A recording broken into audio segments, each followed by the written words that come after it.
right now is Herbie Cox. Herbie is the lead singer of the Cleftones. He wrote many of their hits.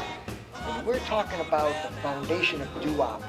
Way back in the beginning. I'm talking 1955. We were early on in the game. You were at the beginning we're talking 1955, right? That's correct. We were youngsters in high school, Jamaica High School in Queens, New York. And it was just a special time, and we didn't think we had a career coming, but we had a fellow who wanted to sing with us. He was a terrible singer. We used to sing in high school, and the girls would come around and listen to us sing. And this fellow Dave Rolnick, who was a classmate of ours, he'd want to sing. He was terrible. Yeah, he was. We used to say, Dave, look, you can be around, but don't sing. He messed up the harmony. He was always faking it, you know. And so he said, well, you know, guys, if I can't sing with the group, can I be the manager? We said, anything, just don't sing, you know. Now, how old were you at this time? Were you I was junior high or were you 16, 16 years old? yeah. Okay. I was in high school. Maybe I would have been 17 at that time, actually. But David took being the manager very seriously. We thought we were just taking a nuisance and putting him aside, you know, so there wouldn't be any problem. But he took the duties very, you know, seriously, and he got us a number of auditions with 3 or 4 different companies. The third one, I think, that we went to was to see George Goldner, and that stuck. He wanted to sign us right away. And we're talking about 1955, right? That's correct. That is correct. Okay. So, just before Thanksgiving in 55, think back. Okay, now, December 1st, 1955, Rosa Parks doesn't want to give up her seat, okay?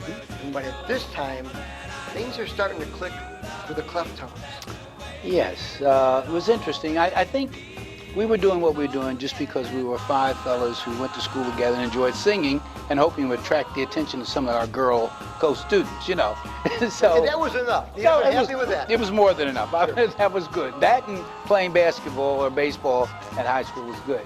But David Rolnick, he took us very seriously, and he took us to 4 or 5 different companies to audition. And one of those happened to be George Goldner's newly retitled G Records. And George heard us, he liked us, and he said, I'm going to give you a contract, take it home, look it over, come back and with it signed, and we're going to record. Sounds pretty smooth. Everything's going to go smooth. It sounded easy, and we couldn't believe it. We said, oh, this must be something to it. But we took these contracts home, and because we were minors, or close to being minors, my mother, for one, she said, I'm not signing this. I don't know what this means. I said, but Mom, we have to give this to Mr. Goldner. And so she said, I'm not doing it. I'm not doing it.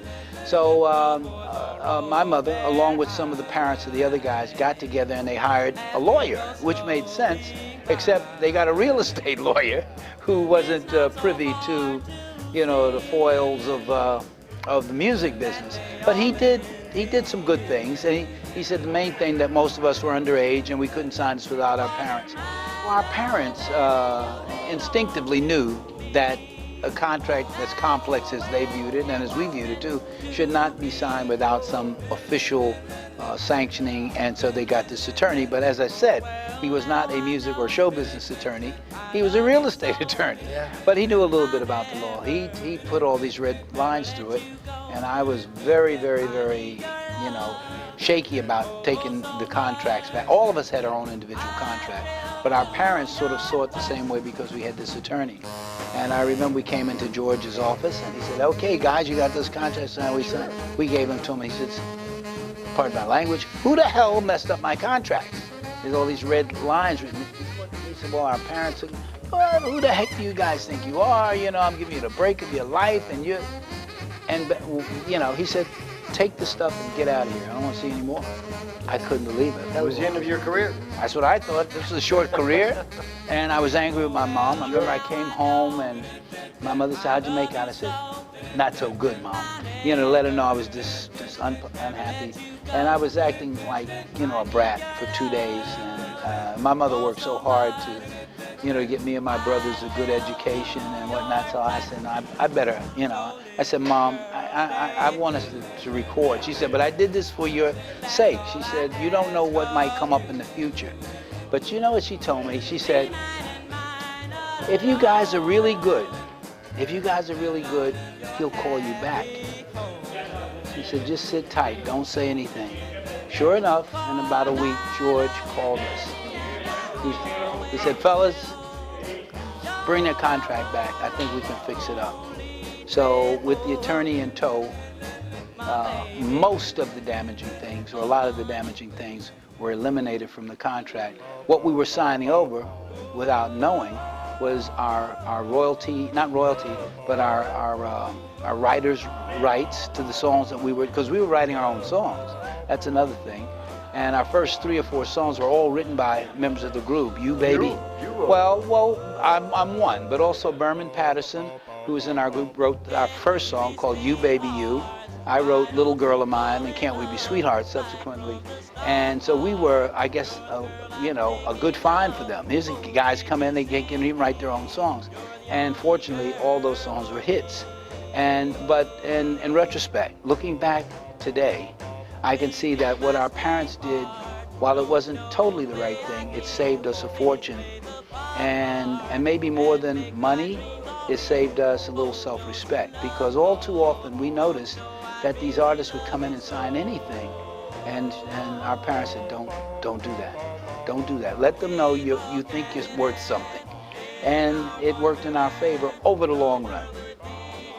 And that's pretty much how that happened. George, many people ask me about George because we knew him really well. He is a guy of different shades, it depends.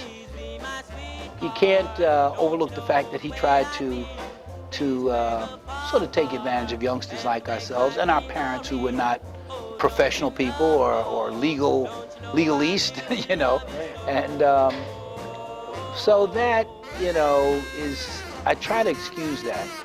I can't totally. But on the other hand, he gave us our opportunity when other record companies did not. We went to other record companies, but he heard us and he said, I'm going to record you guys right away.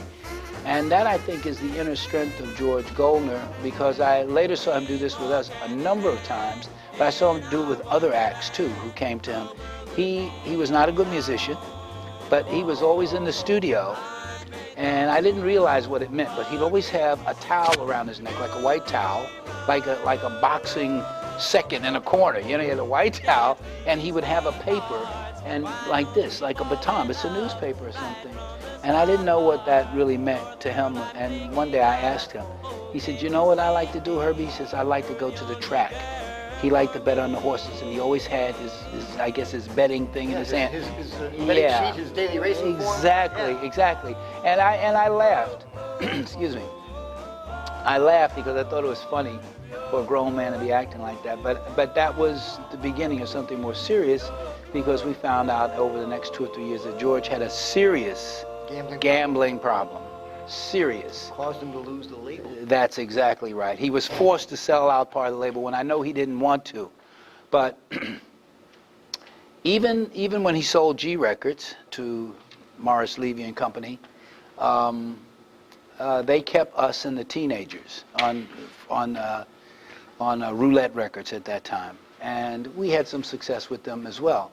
But George went right out, and he later came up with Anthony and the Imperials, and they weren't called Anthony and the Imperials in those days. I think they were called the Chesters in those days, but something like that. And then soon after that, through the help of Richard Barrett, who sang with a group called the Valentines, they had the Chantels. And a number of other acts, who went on to have prominent hits and have a major impact on the music business. So from that standpoint, I think George is at least a very important person. He had sort of a knack to understand and to pick out. We did 10 songs, he could pick out the 2 or 3 that he thought were most commercial. And he could tell us why. And this is why. The kids want to hear this. Your audience are kids. That's what he saw. And it was primarily, although we picked up some adults along the line too. But he had an instinct, and for the things that I could tell you that he should have handled differently, he had a good heart beyond that. Once you were with him, he was with you 100%. And I personally ended up liking George. I regret some of the things he got away with early, but, that's the way human beings are. They're flawed. All of us. Take me back to the beginning then. Take me back to your first record with George. You Baby You, your first hit. Yeah. after the incident with the contract, he said, okay, we're gonna record you Tuesday or Wednesday. It's like 3 days. Okay, just work on it. Come in, and we had no idea what the concept meant.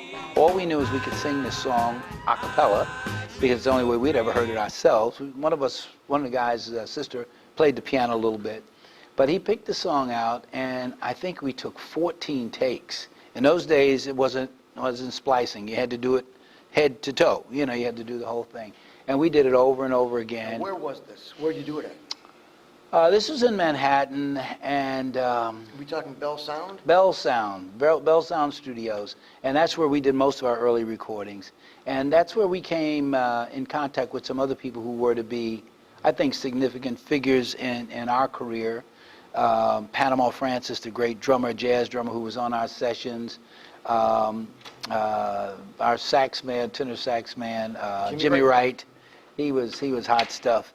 And these guys were much older, and most of them had a bass in jazz or blues, not in what we were singing.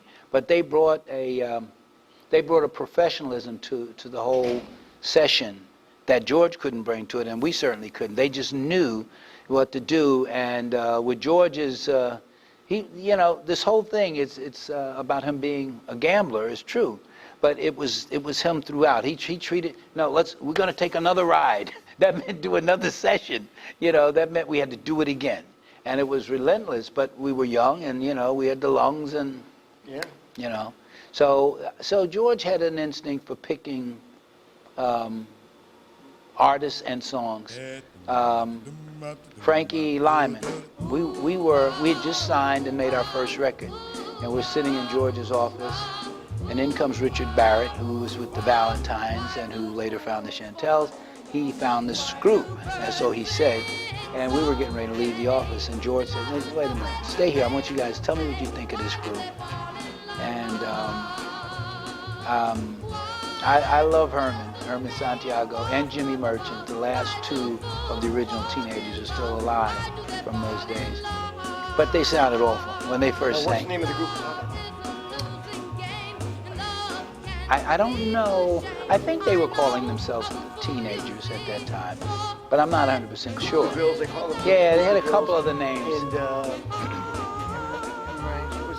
they had a couple different names before they settled on. As a matter of fact, George gave them the name Teenagers. Is that right? Okay. Well, what I remember though was significant. We were just finishing up. We were sitting in his office ready to leave, and he said, no, stay here. I want you guys. I think one or two of our guys had gone. But I was there, and certainly Warren Corbin, the bass player. We were sitting on the sofa, and George says, I want you to listen to these guys and tell me what you think of them. I mean, we're far from being critics, but. So they came in. They sang a number of songs that had already been recorded and released by people. High school. These kids were even younger than you. About a year or so. We weren't that much different in ages, but it for a long time it worked against us, because that entire promo about young kids and we were very big on Long Island. Long Island Press had done big full-page spreads on us, and hey, these young kids coming out of Jamaica High School and blah blah blah. And only one of us were beyond high school age. Still high school age, but we were only about a year or two older than the Teenagers. The one exception was Frankie. Now Frankie, they said he was 14 or something, but he was a year or so older, but because he was small, they used that to make him sound even younger. But I think the significant point that I remember is this. We're sitting there, watching these guys. They're 5 ragamuffins, really, and we're saying, what are these guys doing? So Herman was singing some songs. He was singing the lead on several songs. And I could see the way George was looking at him. He didn't like his sound, Herman's sound. Herman had a very heavy accent, Hispanic accent. And it was hard to make out what he was saying. And so after a little while, they sang, Richard Barrett said, sing Fools. That's what he told her, sing Fools for him. And he said, okay. And so Herman goes over, and we're all in the same room, and there's Herman singing, why do the birds sing so gay, and the lovers they wait the break of day, why do they fall in love? And George was going like this, and he's like, what is he doing, I guess. And you know, I could certainly hear Herman's accent. And I felt bad for him because I thought George didn't like it, which he was not happy with what he was hearing. And he was looking, and he looked at me. I was sitting on the end of his couch, and he was there at his desk. And I'm just a novice singer myself. We got that one record out, You Baby You, and we just looked in the charts, and we, oh, this guy new smash it. And I look over like this, and George said, Herbie, what do you think about this kid singing lead? And he's only about 6, 7 feet away from me. And I mean, I could hear the accent, but I didn't want to hurt his feelings, because that could have been me, you know. Sure. And he said, what do you think? I said, he's not so bad, he's all right. And George looked, and I'll never forget this, he looked at me, he said, I'll never ask you another thing about music as long as you live, just like that. I said, you know, now I'm in trouble, you know, because I gave my opinion. But it was pretty obvious that Herman wasn't the right person to sing lead. And George said, let me hear that little kid in the back sing, because Frankie was doing the high tenor. He said, can you sing this song? And he said, I don't know the words, Mr. Goldner. And Herman said, I'll show you the words. Herman stood next to him and prompted him on the words. Why do birds sing so gay? Now, I don't know when I found this out. Probably was sometime after that event. But Herman told me personally that song, he wrote the song for a young girl named Barbara Dance, who we all knew, who he had a crush on at the time. And he wrote it for her as a poem. It was not intended to be a song, but they turned it into a song. And that's a very important point, because some almost 30 years later, when we went to court to decide who was the author. Morris Levy. That's right, Morris Levy's name was on the recording by that time, as was his name on my songs, like Little Girl of Mine also. And so we had an attorney that we shared. I'm jumping some time, but it appeared that my testimony was important, because I said, no, the writer of the song, as far as I know, was Herman Santiago. I was there when he came into the office. Richard Barrett, fortunately, was still alive, and he could corroborate what I said, although he wasn't he didn't come to the trial. And P.S., the teenagers won their case based on that. At least temporarily they won it. And it helped me too, because it wasn't over Little Girl of Mine, it was the fact that we signed documents without our parents there. In my case, that wasn't quite true, because I told you we had got an attorney, but it all had got muddled, and then the attorney presented me the same way. Well, they were forced to sign. Herb Cox wrote Little Girl of Mine and Can't We Be Sweethearts, and he was forced to sign this stuff too. We had an attorney, as I told you, but that enabled me to net some money to Morris Levy family, and frankly, they were glad to try to pay us off and just get rid of it, because they had a lot of legitimate business. Now, Morris had died by this time, so it was easier to talk. It wasn't easy, but it was easier. And I think that's the significant role that I think I played in that. The teenagers won a very, very big settlement, very big. I've forgotten exactly what it was, but it was something in the area of something like $200 to $300 million, millions of dollars. And this was based not on what they did, but on the record that was produced when Diana Ross re-recorded Why Do Fools Fall in Love. And in this time, Frankie is dead, and Morris's name appeared on it alone, not Herman, who wrote it. So for reasons that I don't quite understand, except I know Herman very well, and he's, you know, a person who's not really that gregarious outside. He's a very serious guy, and he insisted that he wrote the song with Jimmy Merchant. And that, I love Jimmy, but it's not true. Herman wrote the song. But that's the way it went in court, and they won. They won the settlement ruling. And I benefited from it too. So not to the same tune that they did, but I remember this. About at that time, I'd started to try to produce some shows, and I did some shows out in Long Island. And I had some pretty good success. I lost some money too, but I was doing that at that level. And I had a friend who told me, Herb, why don't we manage these guys? And I said, look, I know these guys all my life. And while I love them, they're not manageable. They used to argue with each other all the time. I know them.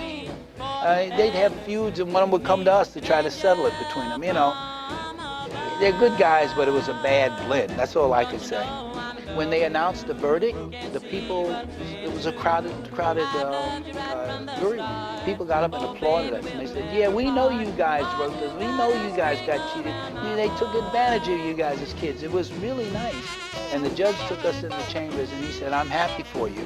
He said, I have to be unbiased. He said, but I'm happy for you. He said, but do not go to the press. Do not, release anything in a newspaper that might contradict your testimony in this court. And everybody said, sure, He said, don't do it. He said, because if you contradict yourself, it's very possible they have the right to appeal based on something that contradicts. And he said, and they could drag this on another 4 or 5 years. You don't want to do that. Everybody said, yeah. Teenagers went out to, just coincidence, teenagers went out to Los Angeles, where they had the Rock and Roll Hall of Fame introductions. And it was a special election. And they were getting some acts who they thought should have been in earlier but weren't for some reason. One of those acts was the teenagers. And me and my partner, we had mixed feelings about supporting. We sent someone with them to watch them, to chaperone them. And this woman was a really good, sharp publicist, and she said, I got to lock these guys up. They're talking to everybody, And the bottom line of all that was that I think it was People magazine or one of those magazines got to Jimmy Merchant and said, tell us about what happened. And he said, well, I'm not allowed to do this. And they said, we'll pay you $500. And he did it. And he talked up to them openly. And not more than a couple of weeks after that article came out, the Levy family came back and filed for a retrial because there were statements that he made in that interview that contradicted what he had said. Did they get a retrial? Yeah, they got the retrial, and it drug on and on for years. Finally, a settlement was reached at I don't know the exact amount, to be honest with you, because I had lost faith in it, and frankly, I suffered in the loss too, because I was all part of the same package with them.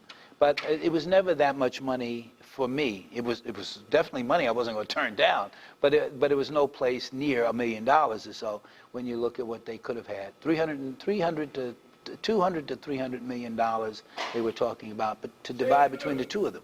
That's what they had at stake. But the Levy family drug it on for years, and they finally accepted a settlement, which was a lot less. And that's what happened. And so we still are good friends today, and we're still like we always have been. We were always kind of rivals on the same company, but I truly like those guys. They're good guys. Jimmy's a really good person. Little wacky, but I love him. I'm a little wacky too. So, and Herman, I feel the same way. And I often miss Joe Negroni, who was in the group. I was probably closer to him than the other guys in the group. And Frankie was very close to our bass singer because the teenagers had a bad attitude toward Frankie. I don't know if it was jealousy or whatever, just because he was small. They used to shove him around. And Warren was a pretty big guy. We used to call him Zill, short for Godzilla. He was 6'5", a real big guy. Sherman Gons was a big guy, but Warren was more authoritative, and he palled around with Frankie a lot when we were on the road. And I think that was Frankie's big brother that he didn't have with Warren. Warren died of cancer, and then Frankie, he died mysteriously.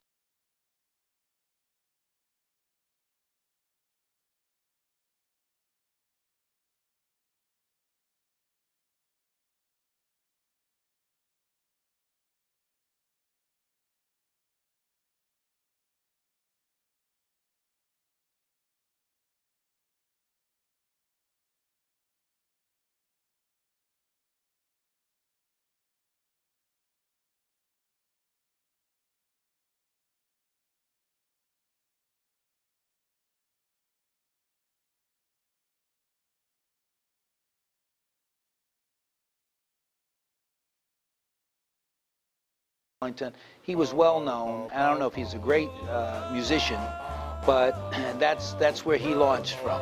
Now, he became really prominent, I understand, is when he was able to buy the name Drifters from Clyde McPhatter, who went into the military. And he owned the name Drifters, so, but what did he have? He really didn't have Clyde. He was in the military, and the rest of the guys were singing in various places. We worked with some of those guys during that time who were not anybody that I ever knew of as the Drifters, but I don't know the complexities of that. But ultimately, George, you know, he tried a lot of things. He tried to turn us into the Drifters for a while. How'd that happen? Well, he managed both groups. He was our manager, and he represented us. So he's managing the Cleftones and the Drifters? Oh yeah, at the same time. And we were close with the Drifters, you know, particularly Charlie and at that time, and other people in the Drifters. Rudy Lewis was a good friend, and but Ellsbury Hobbs. Doc Green. Doc Green was there, but Ellsbury was gone. They had Tommy Evans as the bass, yeah, and he was a great bass, real pro. But George used to tell us all the time, these guys aren't manageable. Now, why can't they be nice, clean-cut guys like you, the Cleftones? We're kind of nerdy, you know, compared to these guys. We have very different lives, you know, from where our growing up was a little different, I think, from theirs. And the fact that we were younger, we had a little different attitude. But he wanted us, he told me, he said, Herbie, he said, here's what we're going to do, because we're having a tough time getting more hit records for you guys. He said, I want to take you to Atlantic Records, but I can't take you there as the Cleftones. They're not going to let you go, you know. So he said, so why don't I put you guys in the Drifters, and we'll go from that point of view. And I told him no. I was stubborn. I was in love with the Cleftones. So That was your group? yeah, that's what I felt. I said, well, we you know, and I didn't do it, and neither did Warren Corbin, our bass at that time. He didn't accept that. Berman Patterson gone by then? Berman Patterson was gone. Now with this, we're talking about the 60s. Well, a couple of things happened. I don't want to paint a bad image of anybody, but Buzzie McClain, William McClain, was one of our founders. I consider him the leader of the group, of the founding of the Cleftones. And Buzzie was a little bit older than us. He was a little bit more mature, and he had a natural leadership about him. He wasn't the most talented guy in the group. He's probably maybe the least talented from a singing standpoint, but he knew how to organize better. And I think the trump card that he had is that his mother had a beauty shop, and in the back of the beauty shop they had a piano, and they'd let us rehearse there. So that was our rehearsal place, and it was great because Buzzie had a sister who was gorgeous, about 5 years old. All of us had a crush on her, and we would sing, and if she came and said, that sounds nice, guys, it was great. We called her Sissy, and you know, we wanted to satisfy her. But Buzzie was a good leader. He told us, you know, look, you know, I know we're just starting, but we're going to be good, we're going to rehearse. And he was, I think he was a very good leader. But he was also a little bit more sensitive than the rest of us. And I think the second nationwide tour we did in the U.S., and the first time it was a rough experience. We never faced segregation. We hadn't gone through that. We didn't know what that was about until we, yeah. They made, when you guys got into the South, yeah. You were sitting in the front of the bus, but when you crossed into the Mason-Dixon, yes, yes. You get in the back, and Buzzie didn't fit that well, way. you know that story. That's exactly what happened. But maybe of equal importance to that is that one of the people on the bus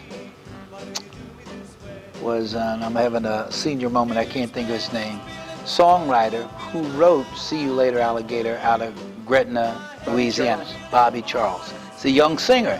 Now he had the hit, or the initial hit on See You Later Alligator, and he used to like to sit on the very back seat in the bus because they used to shoot craps back then. So that's where he wanted to have the crap game. So everybody was going along, and eventually, though, we were somewhere in the South. I think we were in South Carolina, and police stopped the buses. There were 2 buses, and they came on board, and they didn't like the seating arrangement, and Kathy Carr and her sister, who's a gorgeous lady, they were sitting and they treated Frankie Lymon like he was a teddy bear. They always hugging him and kissing him. He's like, oh, this is not bad, you know. These two gorgeous ladies. But, you know, it was harmless from their standpoint.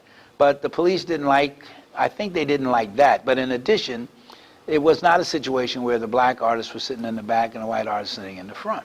I mean, there was some, you know, either way. The only negative feeling I had about all of this was Sonny James, who was on sitting in the front. I may have given you the wrong name. Anyway, he was sitting in the front, and he said, well, you know, these guys know where they're supposed to sit. And he took that attitude, and and they singled out Bobby Charles and said, what are you doing in the back? He said, come up here and sit. He says, I can sit wherever I want to sit on this bus. I'm an adult American. I always remember saying that. And I can sit wherever I want to sit. He said, well, you wise guy here? We're trying to tell you, Bobby's a white guy. He's a white guy. And, you know, he was hot stuff. But he stood up to the cop. And everyone was afraid because we thought the cops was going to attack him.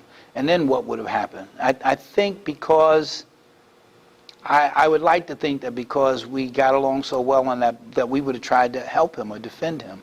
But it wasn't necessary. He just out-talked the cop. He said, I know my rights. You can't make me do this. You can't make it. Anybody. This bus doesn't belong to you. Doesn't belong to this state. Doesn't belong to this county. This is a private bus. And they were very upset with that, but they got off. And I'd like to think that there were incidents after that, but all of us were aware. But one thing happened in that was not a good thing. Buzzie took that very badly. He said, I'm not going to do this. I'm not going to put up with these idiots like this. I'm not going to do it. And he went to the manager of the tour and told him, I want to go home. You can't go home now. You know, we're out in the middle of nowhere. He said, well, I want my pay, and then I'm going to go as soon as we can. And I talked to him, and I said, Buzz, don't quit. Don't do it. We need you. He said, no, Herbie, I'm not going to put up with this. I'm not going to do it. And one day, and I was working on him hard, you know. But one day he told me, he said, Herbie, he said, you're going to have to learn to speak up more. He says, because you know what's going on. You were born in Ohio, and you maybe were born closer to this, but I never experienced that type of thing. But he said, you're going to have to be the leader of the group. You're going to have to be the spokesperson. The other guys aren't going to say anything. He said, I know their personality. And I took him at that, and I started being more outwardly, you know, aggressive about things. But Buzz did leave the tour, and that was, I believe, in late '58.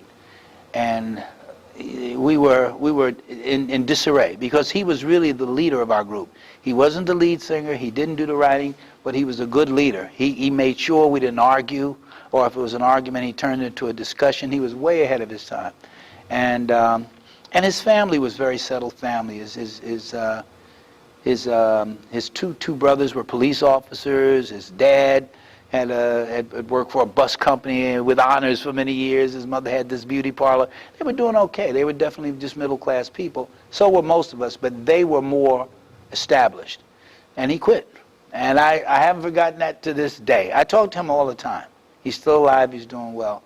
But when he quit and I called him at home trying to talk him back, I couldn't do it. And he told me, you can do it. Just go for it. And maybe that's why I'm a blabbermouth now. I don't know. But he encouraged me to speak up, and I began to. We had some decisions to make. Now we're 4 people in the group, not 5. And we had 2 or 3 records that hadn't sold particularly well at that time. So what do? One of my neighbors, Gene Pearson, who sung... He lived in your building, right? We lived in the same building for a period of time. Gene used to... Now, before I sang with the Cleftones, I lived in the same building where Gene did, and when the Rivaliers, his group, was rehearsing downstairs, they were on the 2nd floor. I lived on the 3rd floor at that time, and he would always, Herbie, come down here. You know, there was a guy in the Rivaliers, I believe his name is Herbie Crosby. He said, Herbie Crosby is in here. Can you sing the tenor part? I said, yeah, I want to sing these guys older than me. And I'd come down and I'd, you know, make some sounds and try to fit in. And they'd show me, no, you got to sing the harmony. And I'm like, okay. But I learned a lot from that. And Gene and I became really fast, although he was 2 or 3 years older than me. It was, you have to look at more than what he wrote and more than what he did in the Cleftones, and frankly more than what he did with the Drifters. If you look at what he did, he wrote 1,000 Stars. He wrote several other songs that were pretty good, but not as prominent as 1,000 Stars. He had a career with his group, the Rivaliers, before we ever really recorded, and they had a couple of song standards. One of the songs that they did way back, I guess it's 53, 54, was their rendition of Sentimental Reasons, I Love You for Sentimental Reasons, which is why we re-recorded it when we did in 61. He said, that's a good song, just do it your way. And it turned out to be a good seller for us. And so he was very instrumental in that. He was the spark plug on stage for us. He was a lot more settled, and he brought some of the stability that Buzzie brought with it, you know. So he had a career with the Rivaliers for a number of years. He was with the Cleftones for at least 5 years, and then he went on to join the Drifters for another 5. He recorded in 53, 1,000 Stars. It was released in 53. It was released again in 54. Yes. And then it was released on Baton Records in 59. Yes.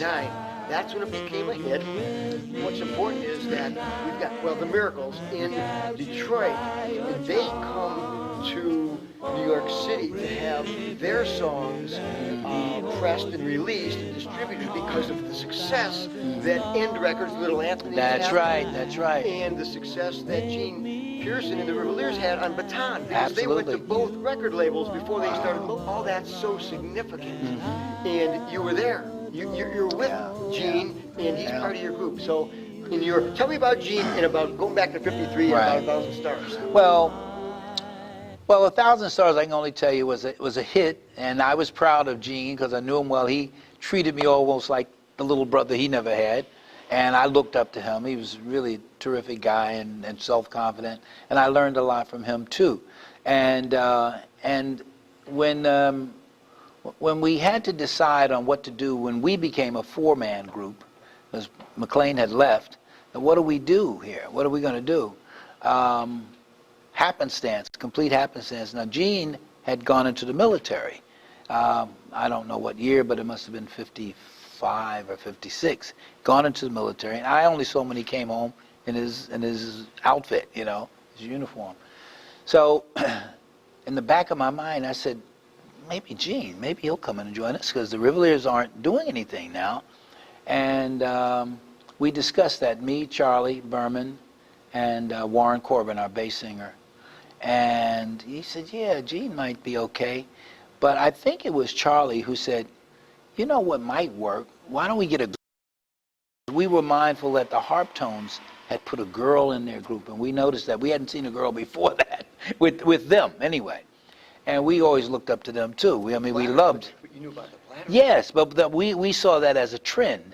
Plus the fact that a lot of girl groups were becoming very successful in the latter part of the 50s. The Shirelles and the Chantels and plenty of others, you know, that you could name. So we thought maybe that might provide a spark for us. So we went through a couple of discussions about it, and ultimately we said, okay, let's try a girl and get in the group, and we got to find the right girl, you know, what have you. That didn't go over well right away, but we said, well, let's see if we can find one. The person who really was not in favor of that was Berman.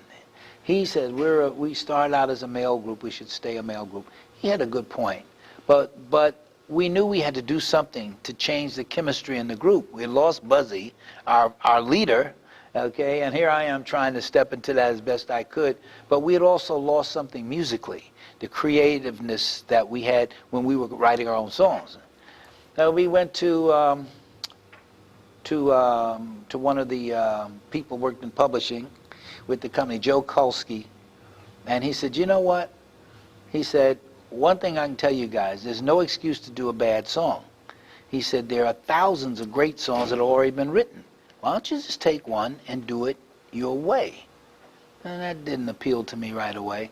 But Gene said, look, remember, I did Sentimental Reasons. That was an old song. You could do that song and redo it your own way. And that sort of resonated with me. I said, yeah, maybe so. This is a great song. But the song we picked was Heart and Soul. And I really didn't like that. I could only hear that like ding, ding, ding, ding, no matter what. That's the way it sounded to me. But Charlie was playing the guitar a little bit, and we sat down and worked out an arrangement on that happened to be really our co-biggest seller, next to Little Girl of Mine. And it was, I think that's one of the things I'm most proud of, that we had hit records in 2 decades. Not a lot of groups were able to do that. A lot of them was like the Teenagers. I mean, they were like a rocket ship. They went up, but they went out pretty quick. And they're back today, and they do a good job. But their record career wasn't very long. 18? Yeah, wasn't very long. So, like I said, I'm proud of the fact that we had hits in both the 50s and the 60s. I think that's important to show some longevity. I think we would have done better if it hadn't been for the war we had with, I call it a war, but the battle with the Levies to get out from under the contract. We had plenty of places to go. Henry Glover, who did Drown in My Own Tears, he was our A&R man. He loved us. We could go to his house and work when we worked on ideas. And I think we were just ready to break out, as they say. But we had this contract dispute. And we finally got out of it, but by that time, the real opportunity was gone. And the fact that we wanted the girl, and the fact that... Who was the girl that joined you? Pat Spann, Patricia Spann, very nice girl, attractive girl, a great voice, very, very good voice. Gene introduced us to her, and because he knew her sister, and Pat Spann had a very good voice, and she became a member of the Cleftones, the first female in the Cleftones. But Berman took such exception to it that he quit, and we said, look, you know, everybody has an opinion, and ours is as good as yours. So why should the 3 of us yield to you, you know? So, but he was stubborn and we were stubborn, so he was gone.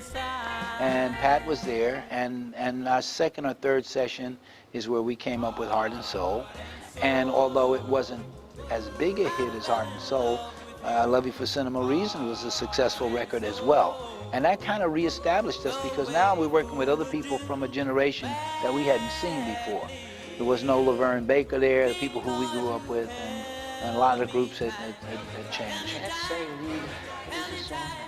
Glory of Love? Yeah. Yeah, so I take Gene as being responsible. Gene sang with us along with Pat Spann for a good while, until finally, you know, the constant, you know, intrusions by George, our manager, got him to leave the Cleftones, and he went and joined the Drifters. And he's on about 5 or 6 hit records with the Drifters. Yeah, so, 62, yeah. And Up on the Roof. Yeah, and he sang with Charlie Thomas on Sweets for My Sweets. That's right. And My Little Girl Is Smiling. When My Little Girl Is Smiling, yeah. All those great songs. So he and Dionne Warwick was singing background for yes, him when he was that's there. right. I said to Charlie one day, I said, Charlie, could you fix me up? I'd love to speak with Gene Pearson. He goes, Tom, you're 1 year too late. He just last year. Yeah. So I didn't know that. And I was at his funeral. I was one of the people at his funeral. Well, you know, I got to get ready to go on. The rest of the guys are getting dressed. You're going to be up on stage in a few minutes, right? In a few minutes. So why don't you come out and take some nice shots of us there? You got it. Okay. Thank you, buddy. My pleasure. See you upstairs.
ba ba ba ba ba ba.